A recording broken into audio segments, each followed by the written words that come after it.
चला मित्रांनो, मुख्यमंत्री देवेंद्र फडणवीस आपल्याबरोबर आलेत. निमित्त महापालिका निवडणुकीचा आहे. आयडिया अशी होती की प्रत्येक ब्रँडशी वेगळं बोलण्याऐवजी आपले 5 ब्रँडशी मिळून एकत्र त्यांनी संवाद साधावा. आणि निवडणुकीला शेवटचे 5 दिवस राहिलेत प्रचाराचे. आपल्याला 60 मिनिटाचा वेळ दिलाय. 5 ब्रँड आहेत, सो प्रत्येकाने आपापले प्रश्न प्रायोरिटाईज करा. मी त्याच्याकडे पहिला 60 मिनिटं म्हटल्याबरोबर आणि मी म्हटलं 75 तो 45 म्हणून 60 वर तो झाली आहे. Thackeray cousins yesterday in their interview questioned your right to speak about Mumbai itself. They said that Devendra Fadnavis has not been born in Mumbai, and those who have not been born in Mumbai have no understanding of the issues that need to be addressed, and they cannot find solutions to those issues. What is your response to that? बघा, असं आहे की आता मुंबई कोणाला समजते अशी जर नाव आपण काढली तर त्यातलं एक सगळ्यात मोठं नाव आहे हिंदू हृदय सम्राट शिवसेना प्रमुख बाळासाहेब ठाकरे. बाळासाहेब ठाकरेंचा जन्म मुंबईत झाला नव्हता. किंवा त्या ठिकाणी त्याचे जे वडील प्रबोधनकार ठाकरे आहेत त्यांचे जन्म झाला नव्हता. पण जेवढी मुंबई बाळासाहेबांना समजली तेवढी कोणाला समजली नाही. मुंबईकरांची जी नाडी बाळासाहेबांनी ओळखली, त्यामुळे तुम्ही कुठे जन्माला येत आहे महत्वाचं नसतं. आणि मी प्रतिप्रश्न विचारतो की मुंबईला जन्माला आलेल्यांनी इतके वर्ष मुंबई महानगरपालिका चालवून काय मुंबईचं भलं केलं, काय मुंबईमध्ये त्यांनी कार्य करून दाखवलं, कोणते प्रोजेक्ट केले, कोणत्या मुंबईतल्या मराठी माणसाचं सातत्याने त्या ठिकाणी त्यांनी विषय मांडला, कुठल्या मराठी माणसाचं कल्याण केलं. त्यामुळे कोण कुठे जन्माला आला हे महत्वाचं नाहीये. मुंबई माझी जन्मभूमी नसेल, पण 1999 पासून माझी कर्मभूमी मुंबई राहिली. राष्ट्रवादी बरोबर तुमचं नातं नेमकं कसं आहे? आणि अजितदादा हे दरवेळेला तुमच्या काळात तोडणं होतं का? कधी कधी तुम्ही पश्चात्ताप होतो, कधी चूक होते, तर हे किती वेळा होत राहणार? नाही, मला असं वाटतं धोंड वगैरे नाहीये. अतिशय विचारपूर्वक त्यावेळी आम्ही युती केली. आणि बघा, एखाद्या निवडणुकीत एखाद्या शहरामध्ये आम्ही अमोरासमोर आल्यानंतर ते एखादी गोष्ट बोलतात. मी तर बोलत नाही. मी पक्क केलंय की मला जे मित्र पक्ष आहेत त्यांच्या विरोधातही कुठे लढत असलो तरी मी बोलणार नाही. ते एखादी गोष्ट बोलतात, याचा अर्थ ते काही लोढणं वगैरे असं काही माझं मत नाहीये. आम्ही विचारपूर्वक त्यांना घेतलेला आहे. आणि मला असं वाटतं की ओव्हरऑल मी अजित पवार हा जो व्यक्ती आहे ना, हा फार प्रॅक्टिकल व्यक्ती. सो त्यांना राजकारण समजतं. राजकारणात कुठे पुढे गेलं पाहिजे, कुठे मागे गेलं पाहिजे, कुठे थोडं फ्लेक्झिबल राहिलं पाहिजे, समजदार आहे तिथे. I'm Sunil with Accenture. So when your government and your administration's focus has been largely on big infra projects, and we see admirable number of projects like the Coastal Road and Metro Rail on EX. At the same time, quality of life for the average individual has not really improved in the sense of quality of air we breathe does not improve. The pavements continue to be approached. It moves by still crawls. A lot of people say that one of the reasons is that the emphasis has purely been on big projects and not on sustainable solutions. Like, for example, small solutions, intelligent solutions, small neighborhoods. What is your reply? मला असं वाटतं की या दोन गोष्टी आपण विभक्तच करू शकत. We cannot separate the two things. For example, ease of living आणायची असेल तर मुंबईमध्ये ease of commutation will bring ease of living. आणि in ease of commutation we require clean means of transportation.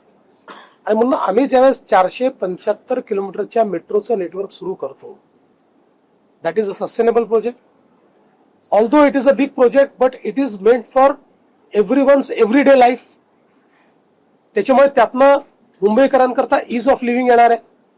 मला असं वाटतं की ट्रान्सपोर्टेशन करता आणि एकूण कम्युटेशन करता केलेलं जे आम्ही इन्फ्रास्ट्रक्चर आहे ते जर तुम्ही बघितलं, एकीकडे आम्ही मेट्रोज तयार करतो आहोत, सबर्बन रेल्वेमध्ये प्लॅटफॉर्मची लेंथ वाढवणं, ट्रेन्सचे डबे वाढवणं, त्याच्यानंतर त्या ठिकाणी एस्केलेटर्स लावणं,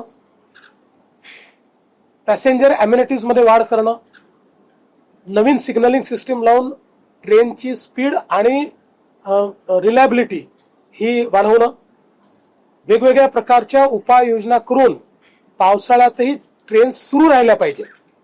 आपण बघितलं असेल हे वर्ष असं होतं की कमीत कमी डिस्टर्बन्स ट्रेनला पावसाळ्यात झाला, हे त्या ठिकाणी आम्ही केलं. आणि आता पुढचा टप्पा आमचा काय आहे, तर ही जी आमची सबर्बन रेल्वे आहे, जी मुंबईची लाईफलाईन आहे, आता याला लोकल सर्किट, याला मेट्रो सारखे डबे आम्हाला द्यायचे आहेत. नवीन डब्यांचं डिझाईन आता त्या ठिकाणी मी तयार केलेलं आहे, ज्यात बंद होणारे दरवाजे आणि एसी अशा प्रकारची सबर्बन रेल्वे आम्ही तयार करतो. आणि हे करत असताना, कारण पूर्वी जेव्हा आपण एसी आणलं त्यावेळेस लोकांचा एक त्याला विरोध होता की तुमचं तिकीट फार हाय आहे एसीचं, लोक त्याने ट्रॅव्हल करतात पण कुठेतरी ते पिंच होतं.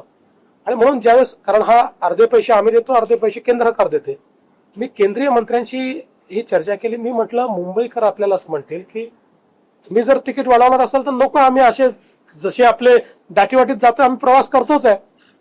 तर आम्ही हा निर्णय केला की सेकंड क्लासचं तिकीट न वाढवता त्यांना त्या ठिकाणी आपल्याला सबर्बन रेल्वेमध्ये मेट्रो सारखे डबे, म्हणजे बंद होणारे दरवाजे आणि एसी अशा प्रकारचे कंपार्टमेंट्स आपल्याला द्यायचे आहेत. दुसरं आपण बघा, आम्ही जे काही single platform for all means of all modes of public transport आणला, आज तो यशस्वीपणे, म्हणजे मी बोलायचो जेव्हा तेव्हा लोकांना वाटायचं होऊ शकणार नाही, आज तो आला. एका सिंगल ऍपवर, सिंगल तिकिटावर आता आपल्याला ट्रॅव्हल करता येतं, ट्रॅव्हल प्लॅन आपल्याला तयार करता येतो. सो मुंबईकरांच्या जीवनामध्ये एक प्रकारे इज ऑफ लिव्हिंग आणण्याकरता ट्रान्सपोर्टेशनचा विषय असेल, इलेक्ट्रिक बसेस आपण मोठ्या प्रमाणात त्या ठिकाणी आता इंडक्ट करतो. आणि हे करत असताना जो इन्फ्रास्ट्रक्चर आम्ही तयार केलेला आहे, आज बघा कोस्टल रोडमुळे लोकांना खूप मोठ्या प्रमाणात त्याचा फायदा झाला. आता कोस्टल रोड बांद्र्यापासून वर्सोव्यापर्यंत होतोय.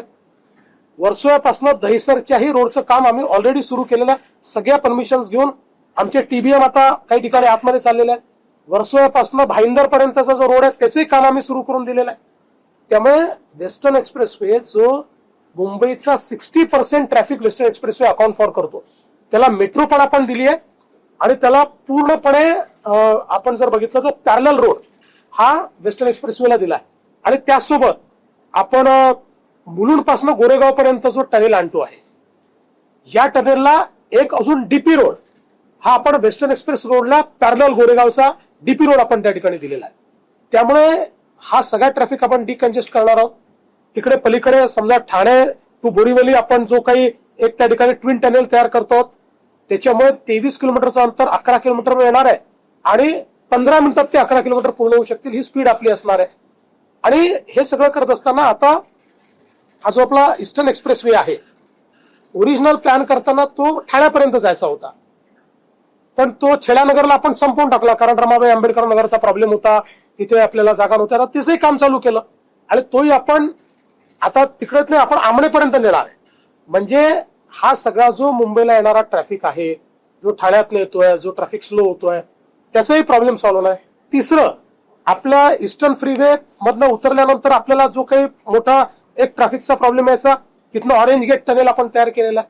त्या टनेलमुळे आता तो जो 45 मिनिटाचा हा सगळा या इथनं आपल्याला जावं लागायचं, तो सगळा आता आपण खालून 5 मिनिटात तिकडे जाऊ शकू. आपल्या जो वरळीवरनं शिवडीपर्यंतचा जो फ्लायओव्हर आहे त्याचं काम आम्ही 26 मध्येच पूर्ण करू. 26 मध्ये तो आम्ही ठरवलंय की डिसेंबर 26 पर्यंत आम्ही तो करू. त्यामुळे ती पण एक कनेक्टिव्हिटी होते. आणि आता एक नवीन कनेक्टिव्हिटी जी डिझाईन केली आहे ती अशी केली आहे की बांद्राला जिथे वरळी बांद्रा सीलिंग जिथे पोहोचते तिथनं एक टनेल आम्ही काढणार आहोत. हा टनेल आम्ही थेट BKCत नेणार आहोत. BKC मधनं तो कुर्लाकडे जाईल आणि BKCतनं तो एअरपोर्ट पर्यंत जाईल. आणि एअरपोर्ट पासून एक अजून टनेल हा थेट जो आता आपला कोस्टल रोड आहे त्याला जाऊन मिळेल.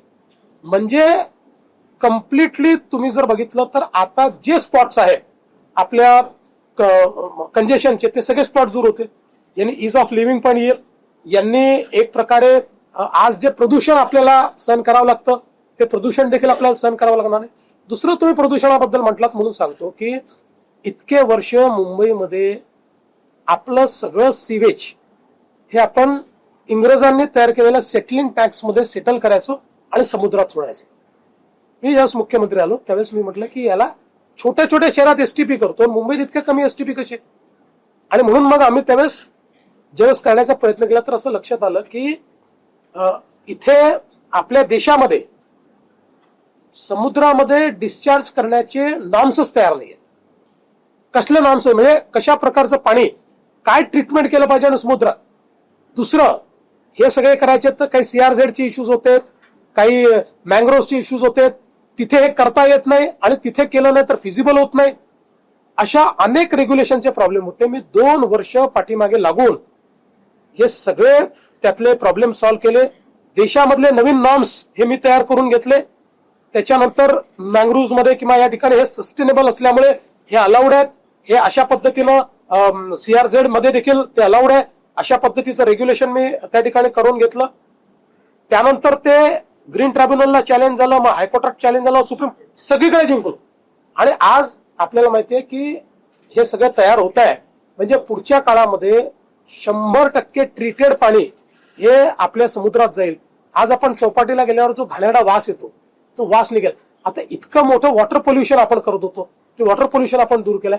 आणि तिसरं मी सांगतो की आता एक मुंबईचा कम्प्लीट सर्क्युलर इकॉनॉमीचा प्लॅन तयार केला. मी ऍक्च्युली या सर्क्युलर इकॉनॉमीच्या संदर्भात आपले जे टाटा सन्सचे एन चंद्रशेखरन आहेत त्यांना विनंती केली होती की तुम्ही तुमचे रिसोर्सेस वापरून मला एक सर्क्युलर इकॉनॉमीचा प्लॅन तयार करून द्या. त्यांनी मला एक प्लॅन तयार करून दिलाय. आणि हा प्लॅन पुढच्या काळात म्हणजे हा ओव्हर आर्चिंग आहे. म्हणजे एअर क्वालिटी असेल, वॉटर क्वालिटी असेल, आपला जो काही सॉलिड वेस्ट आहे त्याचं जे काही आपण त्या ठिकाणी मॅनेजमेंट करणार आहोत, असा एक ओव्हर आर्चिंग प्लॅन आम्ही तयार केलेला आहे की जो कम्प्लिटली मुंबईला सर्क्युलर इकॉनॉमीकडे घेऊन जाईल आणि आपल्या एअर क्वालिटी करता, वॉटर क्वालिटी करता जे एक परमनंट सोल्युशन असेल. आणि आम्ही हे ठरवलंय की we are going to invest 17,000 crores या सगळ्या म्हणजे हे जे काही क्लायमेट रेझिलियंट अशा प्रकारचं जे आपल्याला इकोसिस्टम तयार करायची आहे त्याच्याकरता एक सस्टेनेबल इन्व्हेस्टमेंट प्लॅन देखील आम्ही तयार केला.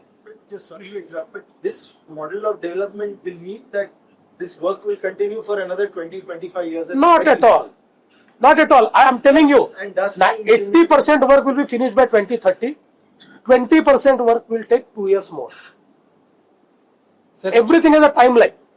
Sir, Vijay from Novaritex. Extending to that question. Yes, sir. Mumbai में several number of planning authorities है, अराउंड 10-11. तो ये जो आप जितने प्रोजेक्ट बता रहे हैं इसमें चैलेंजेस ये होता है कि आपके लेवल पे कोऑर्डिनेशन होता है लेकिन ग्राउंड लेवल पे उसके अलग अलग चैलेंज जाते हैं. तो do you have any plan कि इनको मर्ज करके मुंबई के लिए सिंगल प्लानिंग अथॉरिटीज का कहीं प्लान है? देखिए अभी ऐसा कोई प्लान नहीं है क्योंकि बहुत डिफिकल्ट है. क्योंकि मुंबई में सेंट्रल अथॉरिटीज भी है. चलिए स्टेट अथॉरिटीज को आप मर्ज कर लेंगे, सेंट्रल अथॉरिटीज को कैसे करेंगे? इसलिए ये कई बार विचार आया, इसका सोल्यूशन ही मैंने वॉर रूम निकाला है. देखिए मुंबई के सारे प्रोजेक्ट जो हम कर पाए और पहले नहीं हो पाए, इसका कारण यह है कि कोऑर्डिनेशन नहीं था. हमारी वॉर रूम में ये सब स्टेक होल्डर्स को हम बुलाते हैं और देन एंड देयर उनको कहते हैं आपकी प्रॉब्लम बताइए और यहां निर्णय कीजिए. आप देखिए अभी ये जो कोस्टल रोड जो मैंने बताया, जो वर्सोवा से दहीसर और दहीसर से भाईंदर तक, इसमें सीआरजेड के प्रॉब्लम्स थे, इसमें मैंग्रोव्स के प्रॉब्लम्स थे. और अभी इसके लिए एक रेगुलेशन ऐसा सुप्रीम कोर्ट ने तैयार किया है, every single project require supreme courts law. अब ऐसी चीजें अपने 4-4 साल लगती थी, 4 महीने में मैंने सुप्रीम कोर्ट जाकर सारे उसकी चीजें पूरी करके मैंने उसकी सारी परमिशन ली, not a single permission paid. और अब काम चालू. मुंबईमध्ये प्रशासक बसलेले आहेत. विरोधकांचा प्रॉपर असा आरोप आहे की गेल्या 3 ते 4 वर्षामध्ये ज्या पद्धतीने टेंडर्स निघाले त्याच्यामध्ये बिलो लो अभाव असं काही बघितलं गेलं नाही आणि साधारणतः मोबिलाइज फंड दिला गेला, त्याच्यातनं किकबॅक घेतला गेला. असं 3-1 लाख कोटींचं करप्शन या प्रशासक काळात झालंय. त्याच्यावर तुमचं काय? बघा, मी जेव्हा आरोप लावतो तेव्हा पुराव्यासहित लावतो. जसं मुंबईमध्ये त्यांच्या काळामध्ये 200 रोडची पडताळणी केली आणि 200 रोडपैकी एका रोडमध्ये खालची लेवलच नव्हती.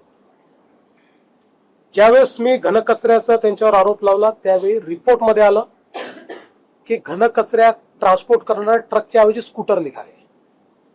सेम मिठी नदीमध्ये झाले. आता अशा प्रकारे हवेत आरोप लावून तर काही आरोप लावता येतात. मी तुम्हाला एक उदाहरण सांगतो. तुम्ही गेल्या 1 वर्षातले बीएमसीचे टेंडर बघा, 1 वर्षातले मोठे टेंडर्स. त्या मोठ्या टेंडरमध्ये अनेक टेंडरमध्ये 16 लोकांनी पार्टिसिपेट केले, 16, 13 आणि 13% बिलो, 12% बिलो, आणि सगळे असेच आहेत. कोणी 3% बिलो आहे. म्हणजे कॉम्पिटिशन झाली. आणि पुढच्याही काळामध्ये आम्हाला असं, मी एक तुम्हाला सांगतो की अनफॉर्च्युनेटली मुंबईतल्या पालिका प्रशासनालाही काही सवय लागली आहेत. ते काय आम्ही एका दिवसात तोडू शकू असं नाहीये, पण या तोडाव्या लागतील. या तोडल्याशिवाय मुंबई ही ट्रान्सपरंट होऊ शकणार नाही. आता मी एक प्लॅटफॉर्म तयार करतोय, कारण बिल्डिंग प्लॅन हा मुंबईतलं करप्शनचं एक सगळ्यात मोठं साधन आहे. सो आता एक माझ्यासमोर त्याचं फर्स्ट प्रेझेंटेशन झालं. आता त्यात मी काही सूचना केल्या आणि आता सेकंड प्रेझेंटेशन एक 3-4 महिन्यात होईल, की ज्याच्यामध्ये आम्ही आर्टिफिशियल इंटेलिजन्सचा उपयोग करून एक प्लॅटफॉर्म तयार करतोय. माझी अपेक्षा काय आहे की 24/7 तो प्लॅटफॉर्म ओपन असेल. कोणालाही, आता हा जो प्लॅटफॉर्म आहे हा आपला जो मुंबईचा DCR आहे, मुंबईचा DP आहे, याच्या सहित जिओ स्पेशियल डेटा सगळा त्याच्यामध्ये असेल. आणि आता फार सोपं आहे. आर्टिफिशियल इंटेलिजन्सने तुम्ही एक LLM ने ते सगळं पूर्ण रीड करू शकता. आणि मग त्याच्यामध्ये एक 3D मॉडेल देखील आपण तयार केलं. सो कोणीही ज्यावेळी अर्ध्या रात्रीही आपला जो काही प्लॅन तयार केला तो त्याच्यावर अपलोड करेल. अपलोड केल्याबरोबर जे काही त्या ठिकाणी जो एजंट आहे, AI एजंट, तोच त्या ठिकाणी तपासून हा DCR प्रमाणे आहे की नाही, DP प्रमाणे आहे की नाही, हे सगळं तो डिसाईड करेल. जेवढा भाग समजा DCR किंवा DP प्रमाणे नसेल तो फ्लॅग करेल आणि त्याला सांगेल की हे करून तुम्ही अपलोड करा.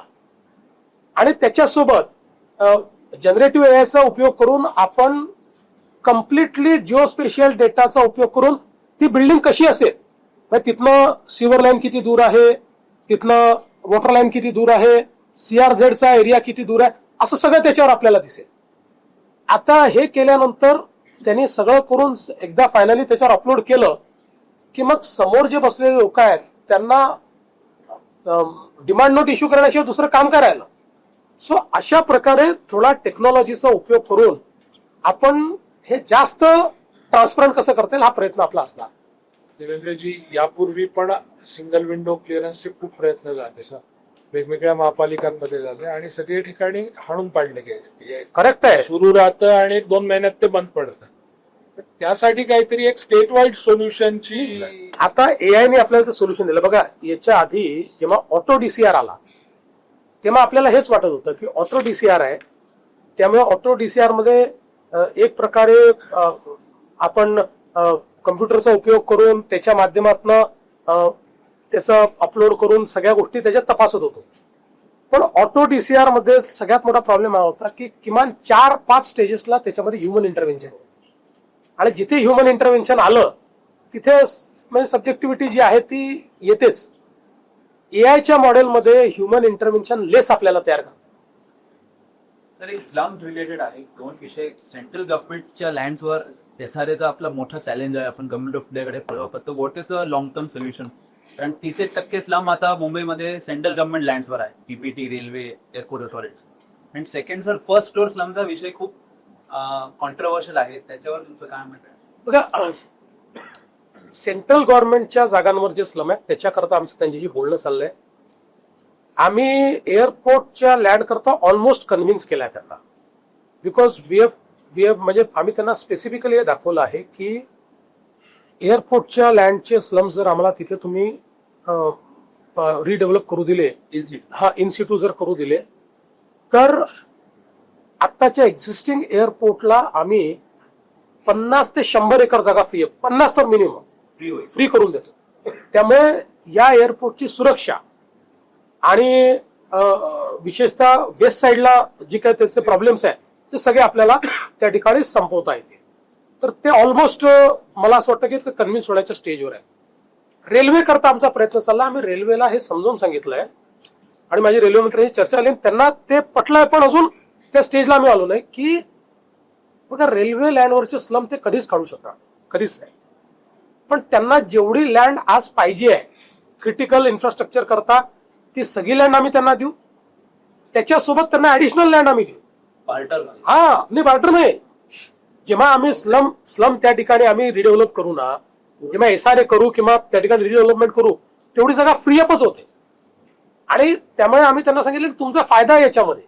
मग त्यांच्याकडे आता त्यांनी काय रेल्वे लँड डेव्हलपमेंट ऑथॉरिटी तयार केली आहे. सो आता त्यांनी ते रेल्वे लँड डेव्हलपमेंट ऑथॉरिटीच्या कन्सिडरेशनला दिलेलं आहे. सो मला असं वाटतं होपफुली आम्ही कमर्शियल दोघांनाही कमर्शियली सांगितलं की तुमच्या फायद्याचा आहे किंवा आमच्या फायद्याचा सौदा नाही आहे, तर त्यामुळे ते कदाचित पुढे जाईल असं माझं मत आहे. संदर्भात बोलायचं म्हणजे जेव्हा जागा वाटायचं झालं तेव्हा पहिल्यांदा असं दिसलं की महिलांच्यावर, त्या विशेषतः स्थानिक पातळीवर काम करणाऱ्या महिला आहेत त्यांच्यावर अन्याय झाल्याचं चित्र निर्माण झालं. आणि त्या मोस्ट ऑफ महिला बीजेपीच्या मध्ये, ज्या सोशल मीडियातनं याच्यातनं जे रिफ्लेक्ट झालं, संताप, रडणं आणि हे सगळं. तर मी कसं बघता ते दोन गोष्टी आहेत बघा. प्रत्येक जी निवडणूक असते की नाही, त्या निवडणुकीनंतर एक नवीन पिढी तयार होते. सो 17ची निवडणूक झाली, त्यानंतर एक पिढी तयार झाली आणि त्या पिढीला 22 मध्ये निवडणूक लढायची होती. 22ला निवडणूकच झाली नाही. 22 नंतरची एक पिढी तयार झाली. आता 26च्या निवडणुकीत 2 पिढ्यांचे लोक हे त्या ठिकाणी निवडणुकीकरता आतुर होते. आणि जागा तर तेवढ्याच आहेत, जागा काही वाढलेल्या नाहीत. आणि अनेक वेळा काय होतं की समजा एका प्रभागामध्ये 4 निष्ठावंत आहेत, कोणाला एकाला दिली तरी 3 निष्ठावंतांवर त्या ठिकाणी कुठेतरी अन्याय होणारच आहे. आणि प्रत्येकाला वाटतं की मी अधिक निष्ठावंत आहे, मग ते काही वाईट नसतं कारण त्याने वेळ दिलेला असतो. त्यामुळे ते म्हणतात त्याच्यापेक्षा माझी निष्ठा काय कमी होती, याची उत्तरं नसतात. त्यामुळे आहे काही प्रमाणात उद्रेक झाला. पूर्वी तो मीडियात यायचा नाही, तो मीडियात आला, एवढाच त्याचा हे आहे. आणि म्हणजे it's is not a bad thing, it's a good thing. पण आता महिला देखील ज्या पक्षातल्या त्या असर्टिव्ह झाल्या आहेत, त्याच्यामुळे एक कॉम्पिटिशन त्यांच्यातही आहे.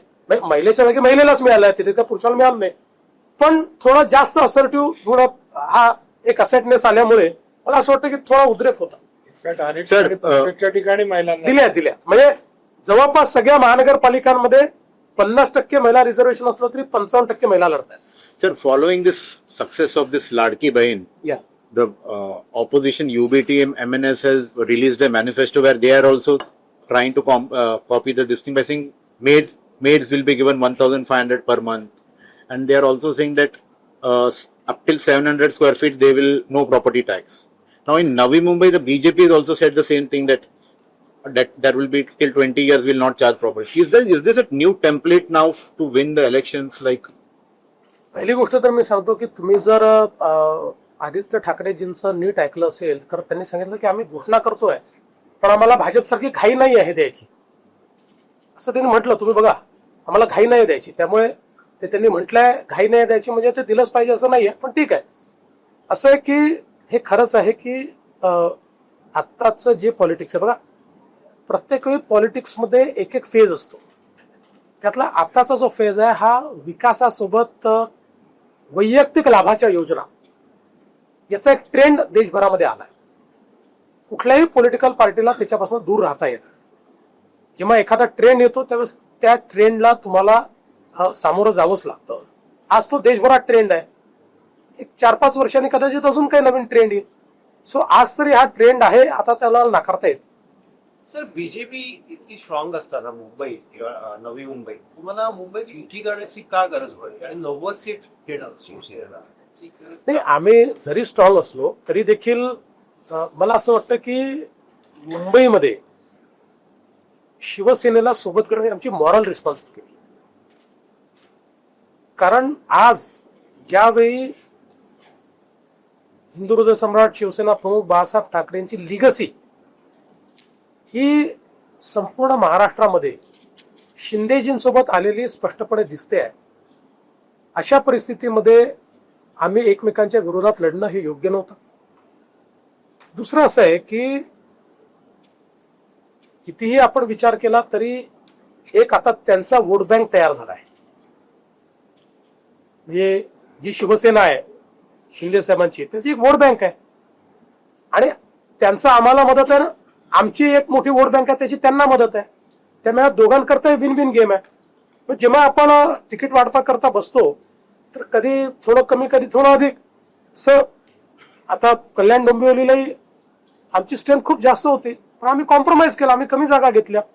किंवा आपण जर जळगावचा विचार केला, जळगावमध्ये आमचे निवडून आलेले 57 होते आणि आता आम्ही लढतो 47 आहे, कारण आम्ही 23 जागा शिवसेनेला दिल्या. सो काही ठिकाणी कॉम्प्रोमाइज करावं लागतं, डझंट मॅटर. सीट शेअरिंग झालंय, पण आता पॉवर शेअरिंगचा काही झालाय का त्यांची लेगसी ठेवण्यासाठी? मग तुम्ही पॉवर शेअरिंग जेव्हा होईल मुंबईमध्ये तर त्याचा मान ठेवणार आहात का? 100% महापौर देव 2.5 वर्ष का बरं? 2.5 वर्ष का बरं? आम्ही किती वर्ष देऊ शकतो असं काही नाही. असं आहे, आमचं ठरलं आहे की महायुतीचा महापौर बनवायचा आहे. त्यामुळे 2.5 वर्ष काय 5 वर्षही देऊ द्यायचं असेल तर जेव्हा द्या. तुम्हाला एक गोष्ट सांगतो, पहिल्यांदा हे लक्षात ठेवा की महायुतीचा महापौर करणं हा पहिला दोघांचाही आहे आणि त्यांच्या पक्षाचा पूर्ण सन्मान आम्ही ठेवतो. So will your alliance with HCP and Shiv Sena, because this last big election now, and of course the question will be to what alliance? Will your alliance? I didn't hear you. Your alliance with the NCP and Shiv Sena, will it continue till the end of the term? Yeah, 100%. Absolutely. This election has no effect on our alliance. Because we sat together and we decided that in this election, in several municipal corporations, we'll have to fight separately. Because, the entire political space is with us. So why should we, concede political space to somebody else? So it is better to, fight against each other. But that's our understanding. आम्ही 2029 पर्यंत सोबतच आहोत आणि hopefully त्याच्यानंतरही सोबत. If you look at what happened with Bapul, you built houses over there, pre-housing. Bombay High Court said high pollution, no pay with stay there, case like taxpayers are. In case of Dharavi, now you're going to put them on a dumping ground, a 100-year-old dumping ground. You say you will close it and scientifically close it. But scientific records say that it will remain open for some 20 years or so. And you want to complete rehabilitation in 7 years. So, if you not feel like when you pass this order to put poor people on a dumping ground? पहिली गोष्ट, माहुलमध्ये जे काही झालं ना, it was a scam. हे पहिल्या दिवशीपासून आपल्याला माहिती होतं आणि खुराड्यासारखी घरं बांधलेली आहे. धारावीमध्ये जेवढे पात्र लोक आहेत, जेवढे पात्र, त्या सगळ्यांना धारावीतच घर मिळणार आहे, धारावीच्या बाहेर नाही, धारावीतच. आणि आम्ही हा विचार केला की अपात्र लोकांना नुसतं जर काढून टाकलं तर आपण सोल्युशन देत नाही. जेव्हा इतकी मोठी आपण एक झोपडपट्टी रिडेव्हलप करतोय त्यावेळी अपात्र लोकांना काढून ते कुठेतरी जाऊन बसणारच आहे. आणि म्हणून हा निर्णय केला की अपात्र लोकांनाही आपल्याला घर द्यायचंच आहे. त्याच्यात कोर्टाच्या ऑर्डरचा एक प्रॉब्लेम होता, त्यातनं आम्ही कायदेशीर मार्ग काढला की आम्ही सांगितलं की आम्ही त्यांना 12 वर्ष रेंटल हाऊसमध्ये ठेवून मग ते घर त्यांच्या नावाने करू. सो कोर्टाच्या ऑर्डरचाही आम्ही सन्मान केला. आता हे जे अपात्र लोक आहेत यांना धारावीच्या बाहेर वेगवेगळ्या जागी बसवतो, एका जागी नाहीये. त्यातली एक जागा निश्चितपणे ही जी काही डम्प यार्डची जागा आहे. पण मी तुम्हाला आता एक सांगतो की तुम्ही नागपूरला जा आणि नागपूरला सिम्बिओसिसचं एक कॅम्पस आहे आणि त्याच्या बाजूला नरसी मुंजीचं कॅम्पस आहे. हे दोन्ही कॅम्पस तुम्ही जाऊन बघा. आज तिथे दोन्हीमध्ये मिळून आता इकडे 25,000 स्टुडंट आणि तिथे कोण होत आहे 25,000 स्टुडंट असतील. ही सगळी जागा डम्पयार्ड होती. ऑल नागपूरचा सगळा डंप त्या ठिकाणी होता. सगळा लिगसी डंप बायो मायनिंग करून, कॅपिंग करून सगळी जागा आम्ही रिक्लेम केली. आज त्या जागी जाऊन कोणी म्हटलं की इथे डम्पयार्ड होता तर तुम्हाला आश्चर्य वाटेल. वास एवढाचाही येत नाही, गॅसेस कुठेही नाही, एकदम सस्टेनेबल जागा आहे. आजचे सोल्युशन्स असे आहेत की ज्याच्यामध्ये डम्पिंग हा अलाउडच नाही आता. आणि जी लिगसी वेस्ट आहे it is wealth. Legacy waste is no more waste, it is wealth. त्याचं सगळं कन्व्हर्शन वेल्थमध्ये होतं आणि कम्प्लीट ती जागा तुम्ही रिक्लेम करू शकता. सो असं आहे की धारावीचं जे स्पिल ओव्हर आहे आता आपण काही अजून जागा त्या दिल्या त्या ठिकाणी दिल्या तिथे होईल. आणि लास्ट रिसॉर्ट कुठला असेल, आणि ही जी जागा आहे ही जी आपण रिक्लेम करतो सगळी धारावीला लागणारच नाहीये. काही धारावीला लागेल, काही अदर प्रोजेक्टला देखील आपण देऊ त्या ठिकाणी. त्यामुळे मी तर तुम्हाला म्हणतो की काही दिवसांनी ज्यावेळेस ही पूर्ण रिक्लेम होईल त्यावेळी प्रीमियम हाउसिंग देखील तिथे करताय, काही प्रॉब्लेम नाही. सीएम साहब कि आप यहाँ पर सिंधे साहब के साथ युति कर रहे हैं. अंबरनाथ में आपने सिंधे साहब को सत्ता से दूर करने के लिए कांग्रेस से हाथ मिला है, ये कितना सही है? गलत है, 100% गलत. कैसे? आप अगर मुझे पूछेंगे तो अंबरनाथ में हमने शिवसेना के साथ ही अलायंस करना चाहिए. कांग्रेस के साथ तो हमने अलायंस किया नहीं है, वो करने का सवाल भी नहीं है. लेकिन हाँ, ये जरूर है कांग्रेस के लोगों को हमने बीजेपी में ले लिया. क्योंकि कभी कभी क्या होता है, कुछ जगह पर जो लोकल लीडर्स होते हैं उनकी अपनी दुश्मनियां होती, आर्टिफिशियली आप उनको साथ में नहीं ला सकते. अंबरनाथ में वहां पर जो हमारा अध्यक्ष चुनकर आए, उनका परिवार, उनके सामने जो शिंदे जी के लोग लड़े, इनकी ये शब्द ठीक नहीं पर जिसको एक जाति दुश्मनी कहते हैं ना, कट्टर जो दुश्मनी है, ऐसी दुश्मनी. इसलिए जब नीचे में न पूरी सीटें शिंदे जी को मिली न पूरी हमको मिली, तो जिस समय नीचे में मेजोरिटी अध्यक्ष तो चुनकर आया, मेजोरिटी तैयार करनी है, मैंने तो ये कहा था कि जहां जहां हम शिंदे जी के साथ या एनसीपी के साथ जा सकते हैं वहां चले जाओ. अब यहां पर इन्होंने निर्णय लिया कि इनके साथ तो जाना नहीं है. अच्छा, ये कांग्रेस में भी चुनकर आए, इसमें से कुछ लोग हमारे बागी है. अच्छा, हमने टिकट नहीं दिया, वहां से जाकर लड़ लिया और चुनकर आ गए, तो वापिस इनके पास आए. तो इन्होंने उनके साथ अलायंस किया, उनको अपनी. अच्छा, कांग्रेस ने भी होशियारी की. ये जो कांग्रेस के साथ अलायंस, कांग्रेस ने इसको प्रीएम्प्ट किया और प्रीएम्प्ट करके उनको पार्टी से निकाल दिया, ये बोल के कि ये अलायंस कर रहे हैं बीजेपी के साथ. उनको निकाल दिया तो हमने उनको पार्टी में ले लिया, हमारे लोगों ने ले लिया. लेकिन प्रिंसिपली अगर आप मुझे पूछेंगे तो मेरा अब भी कहना है कि हमने वहां पर शिवसेना के साथ ही अलायंस करना चाहिए. आकोट में एमआईएम के साथ में नहीं, वो भी गलत है. देखिए, और वो भी हमने नहीं किया. आप बात समझ लीजिए, आकोट की एक नगर पालिका जहां पर 17,000 वोटर है, यहां पर भी हमारा नगराध्यक्ष चुनकर आया, नीचे में मेजोरिटी हमारी नहीं आ पाई, 2-3 लोग कम थे, तो हमने अजित दादा की एनसीपी के साथ अलायंस किया. अजित दादा की एनसीपी ने एमआईएम के साथ अलायंस करके रखा था. यहाँ इसमें जो पोस्टपोल होता है उसमें ग्रुप रजिस्ट्रेशन करना पड़ता है, उन्होंने उनके साथ करके रखा हुआ था, तो टेक्निकली वो हमारे अलायंस पार्टनर बन गए. और ये नीचे में लोगों को इतना ध्यान में नहीं आता है कि भाई इसका क्या रिपरकेशन है.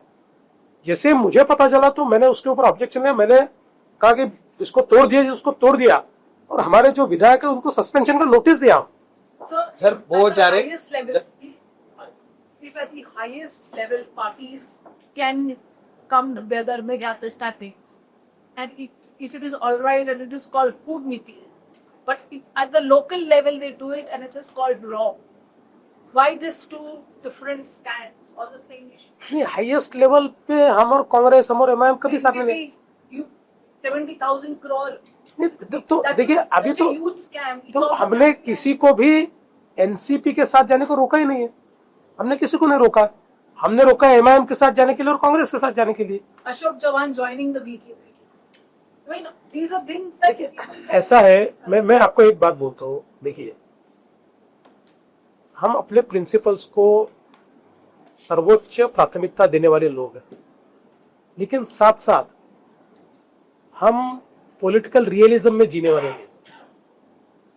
और 2019 के समय जब सबने मिलकर हमको अलग थलग किया, हम सिंगल लार्जेस्ट पार्टी थे, फिर भी हमको अपोजिशन में बैठाया, तो हम लोग केवल अपने प्रिंसिपल पकड़ के बैठे तो जिंदगी में अपने प्रिंसिपल इंप्लीमेंट करने के लिए भी सत्ता में नहीं आएगी. सर, इसलिए हमने कुछ कॉम्प्रोमाइजेस किए, जानबूझकर किए. और मैं तो ऐसा मानता हूं कि महाभारत के युद्ध ने भी ये बताया है कि जब ऐसा समय होता है तो आपको इस प्रकार के मेजर्स करने पड़ते. Sir, in this election, we are seeing historic outpost gates, steamer lockup politicians. Opposition has alleged that this is big and money power being used to hit the campaign. नाही, अगर मसल और मनी power की बात होती मुंबईमध्ये झालं असतं. तर राहुल आंबेडकर नाही, काय कुठे झालं सांगा. प्रश्न तो नाहीच आहे. मला हे सांगा, मुंबईमध्ये एक तरी अनपोज झाला का? आता अनपोज कुठेच आहे. कल्याण डोंबिवली मेजर. का झालं कल्याण डोंबिवलीमध्ये? कल्याण डोंबिवलीला मागच्या निवडणुकीनंतर 2च पार्ट्या होत्या. कारण मागच्या निवडणुकीमध्ये बीजेपी, शिवसेना आणि आमचे बंडखोर मिळून 122 पैकी 109 झालो. काँग्रेसचा सफाया झाला, तिथे राष्ट्रवादीचा सफाया झाला, कोणीच राहिलं नाही. गेल्या 6-7 वर्षात बीजेपीची ताकद खूप वाढली तिथे. आणि जी सगळी शिवसेना होती तिथली, ती सगळी शिंदेजींसोबत आली. उभाठा काही राहिली नाही. अशा परिस्थितीमध्ये 2च पक्ष होते आणि आम्ही दोघांनी अलायन्स केलं. आम्ही दोघांनी अलायन्स केल्यामुळे तिथे इतर पक्षांचे उमेदवारच उरले नाही. तुम्ही बघा ना, आताही ज्या जागांवर आता लढाई चालली आहे त्या जागांवर काय उमेदवार दिल्या?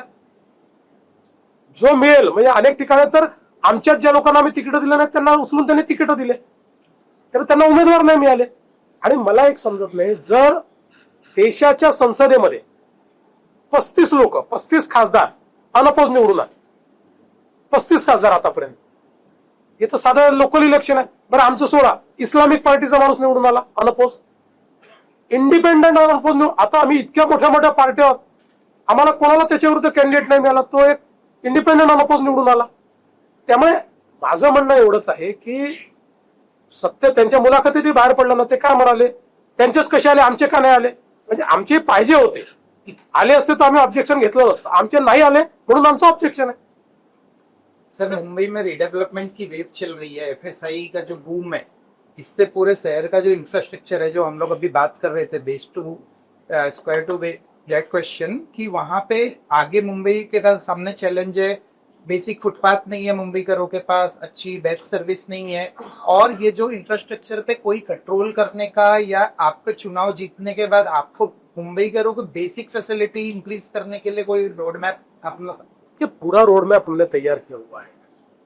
हमारा जो डेवलपमेंट प्लान DP 2034 है, इसमें मुंबई के फुटपाथ कैसे होने चाहिए, रास्ते कहाँ होने चाहिए, ये सारी चीजों को टेक केयर किया हुआ है. देखिए, फर्स्ट फेज में हमने क्या काम शुरू किया, मुंबई में कंक्रीट के रोड बनाना शुरू. क्योंकि मुंबई के रोड पर गड्ढे क्यों गिरते? हम बिटुमिन के रोड बनाते हैं, मुंबई में इतनी बारिश होती है, और वो रोड बनाते हुए भी अगर नीचे की परत ही नहीं बनाए तो कैसे होगा? अभी नागपुर में मैं जब महापौर बना 97, तब से हमने कॉन्क्रीट रोड, नागपुर के मैक्सिमम रोड हमने कॉन्क्रीट किए. तब मैंने जो पहला रोड बनाया, आज 30 साल हो रहे उसमें, 29 ईयर्स उसको हो रहे हैं, लेकिन एक नया पैसा उसके ऊपर हमको खर्चा नहीं करा. नागपुर का बिजिएस्ट रोड है, और ऐसे सारे रोड हमने बनाए. ऐसे ही मुंबई में भी जहां कंक्रीट रोड बने वहां आपको गड्ढा भी नहीं है वहां. तो इसलिए अभी सारे डीपी रोड जो है, पहले 3 फेज में हम लोग सारे डीपी रोड्स को कॉन्क्रीटाइज कर रहे हैं. उसके बाद हमने अभी फुटपाथ का भी नया डिजाइन तैयार किया है, उसको भी हम लोग तैयार करेंगे. हाँ, ये जरूर है कि अतिक्रमण ये हमारे सामने मुद्दा है, एफएसआई भी. हाँ. और उसके बाद दूसरा, आप एक बात ध्यान में रखिए, मुंबई कोस्टल सिटी है, लैंडलॉक सिटी, इसलिए आपको वर्टिकली जाना पड़ेगा. अच्छा, पूरा हर जगह वर्टिकल जा नहीं सकते. यहाँ वर्टिकल जाने में भी आपके डिफेंस के प्रॉब्लम है, वर्टिकल जाने में एयरपोर्ट के प्रॉब्लम है, आपके फनेल जोन है, बहुत प्रॉब्लम है. जहां जा सकते हैं वहां आपको ऑप्टिमम यूटिलाइजेशन करना है. तो इस बार जो ये DCR बना हुआ है, ये DCR ऐसा बना है कि जिसमें हम लोग वर्टिकल यूटिलाइजेशन कर रहे हैं और स्पेस ज्यादा क्रिएट कर रहे हैं. आप कोई भी ग्लोबल कोस्टल सिटी देखेंगे, जिसको आप सस्टेनेबल सिटी भी कहते हैं, वहां उन्होंने इसी स्ट्रेटेजी को यूज किया है कि आप वर्टिकली जाइए और ज्यादा स्पेसेस तैयार कीजिए. तो आज ज्यादा स्पेसेस तैयार करने का प्रयास हम लोग मुंबई में कर रहे हैं. और मुझे ऐसा लगता है कि जो मुंबई पर हम लोड तैयार कर रहे हैं, उतना इंफ्रास्ट्रक्चर भी उसके साथ हम लोग तैयार करें.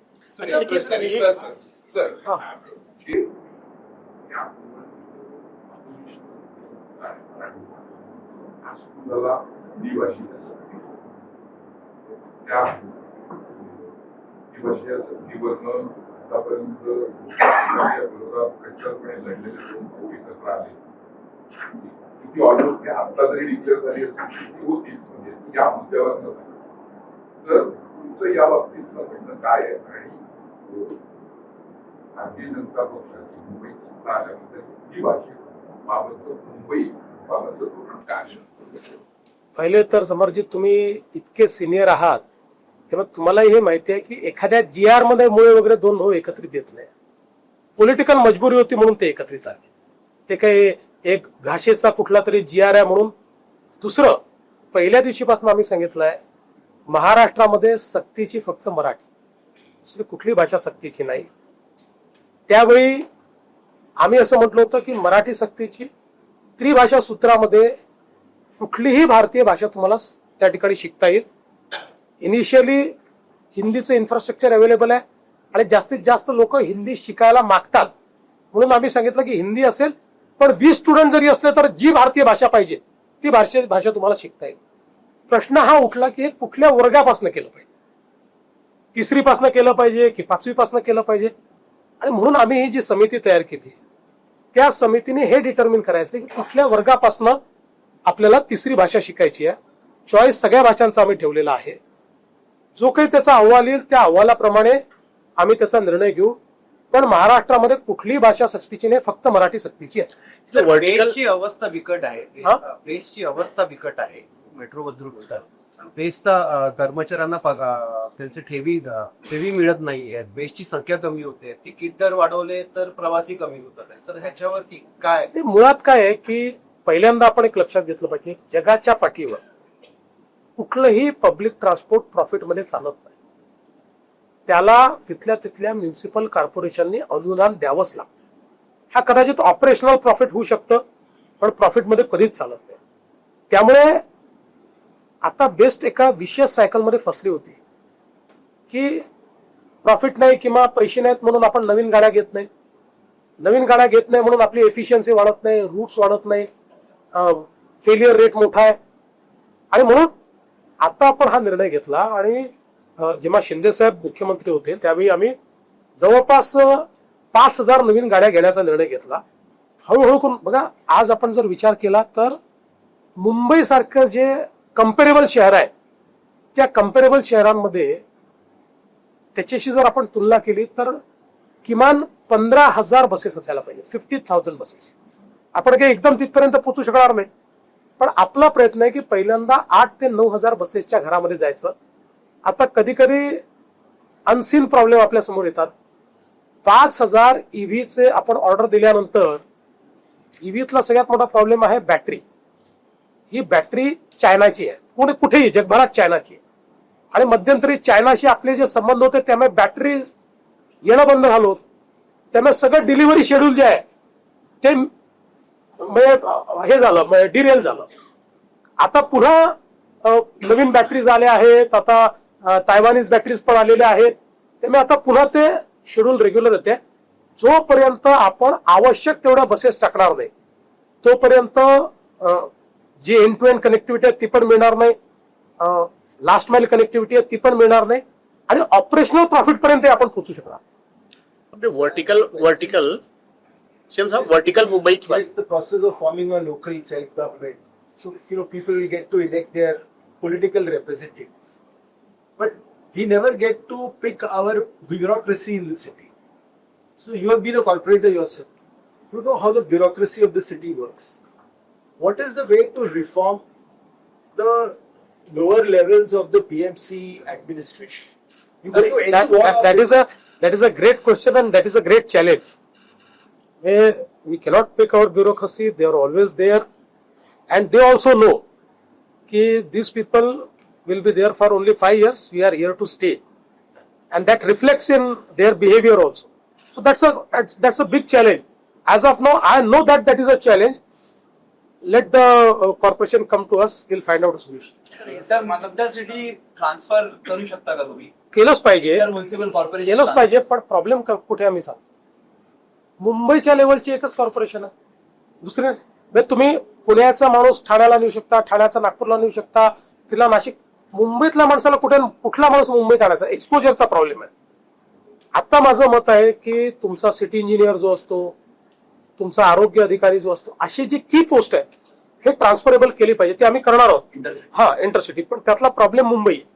सर, माझा प्रश्न पुणे आणि पिंपरी चिंचवड बद्दल आहे. वा. तुम्ही म्हटलं की विरोधकांना स्पेस नको म्हणून आम्ही वेगळे लढतोय, आणि ते जास्त सिरियस अजित पवारांनी घेतलेलं दिसते की ते विरोधी पक्ष नेत्याच्या भूमिकेत एकदम. गेले आणि तुमच्यावर गंभीर आरोप करतात, आणि तुमचे जे स्थानिक नेते ते पण त्याच भाषेत त्यांना उत्तर देत आहेत.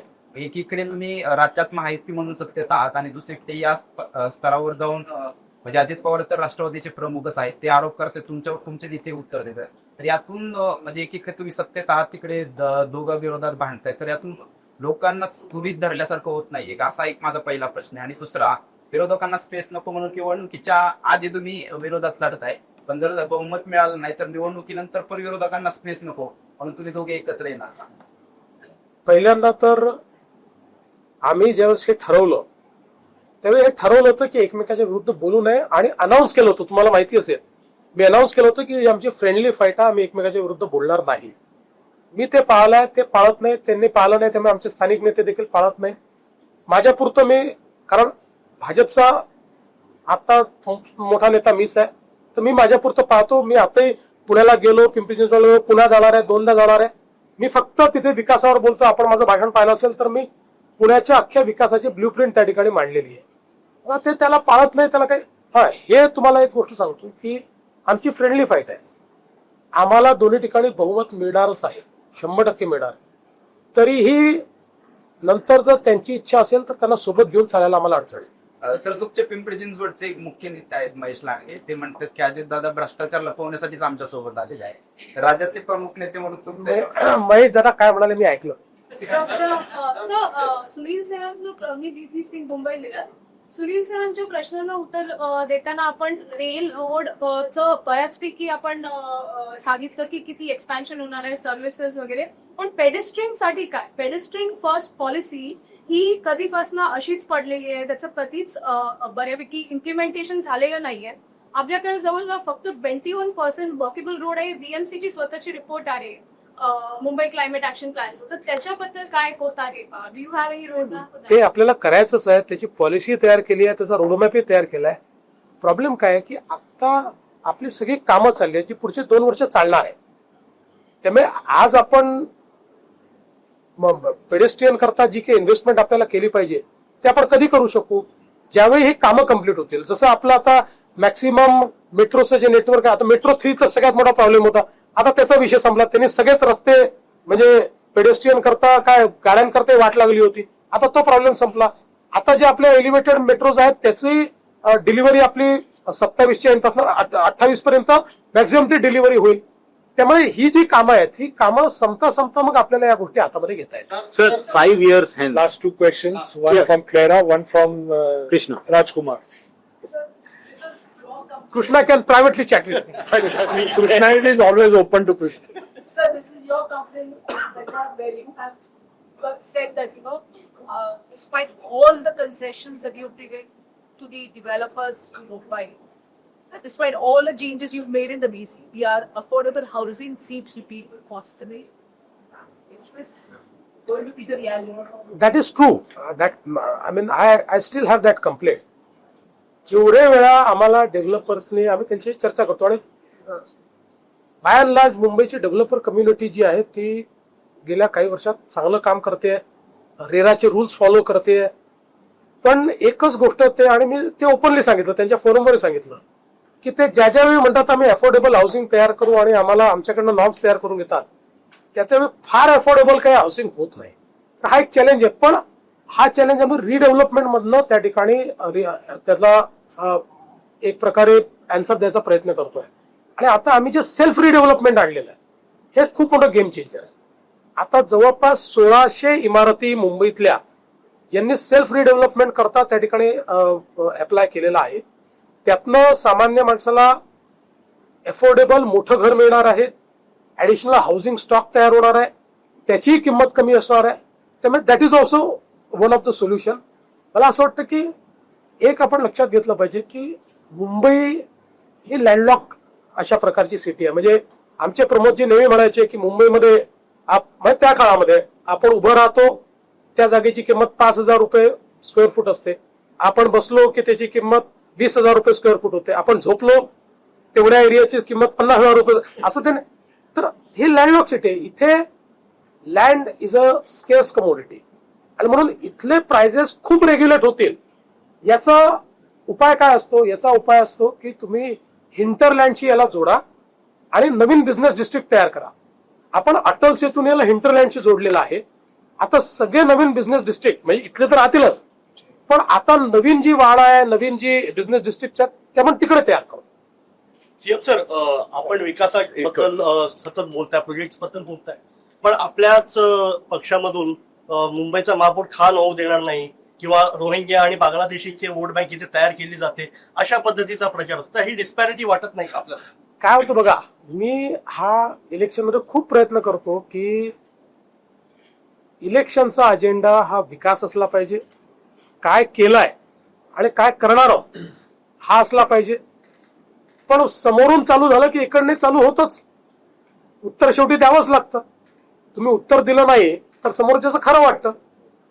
माझं मत असं आहे की आमचे जे विरोधक आहेत त्यांना हेच विषय हवे. आम्ही हे समजून घेतलं पाहिजे की ते आमच्याशी डेव्हलपमेंटवर बोलू शकत नाहीत, त्यांना तेच विषय पाहिजेत. आम्ही त्यांना ते कमीत कमी द्यावे हा आमचा प्रयत्न असला. Sir, 5 years, sir, last question, sir. So last question. 5 years later, like hypothetically, everybody is expecting your party to come to power. 5 years hence, how will the city be? Because we have legacy issues like potholes and flooding. मी तुम्हाला सांगतो की आज ज्या समस्यांवर आपण चर्चा करतो याच्यावर तेव्हा चर्चा करणार. नवीन गोष्टी असतील, काय डेव्हलपमेंट 5 वर्षात सगळंच होऊन जातं असं नाही, पण आज ज्या गोष्टी आहेत, पिंचिंग गोष्टी आहेत त्याचा तर So it will become history. 100%. Thank you. तुमच्यावर एक आज नवीन आरोप झालाय. अच्छा. तो असा की तुम्ही म्हणालात की मुंबई महाराष्ट्रापासून कधीच वेगळी होऊ शकत नाही, चंद्र आणि सूर्य असे प्रयत्न. आज विरोधकांनी नवीन आरोप केलाय की तुम्ही तुमच्या हातात काहीच नाहीये, तुम्ही बसवलेले मुख्यमंत्री आहात इथे आणि जे म्हणजे बसलेले नाही आहात, बसवलेले आहात आणि दिल्लीतल्या लोकांना जे गुजरात प्रेमी आहेत त्यांना सगळं गुजरातकडे घेऊन जायचंय, तर तुमच्या हातात काही नाही असं त्यांचं म्हणणं आहे. असं खूप दिवसापासून म्हणताय. Nobody is buying that. यांनी असं दर निवडणुकीला म्हणू नये. यांच्या विरुद्ध लोकांनी आम्हालाच निवडून दिले. आमचे 3ही विधानसभेच्या निवडणुकीत 2दा यांच्या विरुद्ध लढलो. 3ही निवडणुकीत 15 आमदार आमचे आले, यांचे नाही आले. सगळ्यात जास्त 14, 19, 24 मुंबईत आमदार बीजेपीचे. त्यामुळे नोबडी इज बाईंग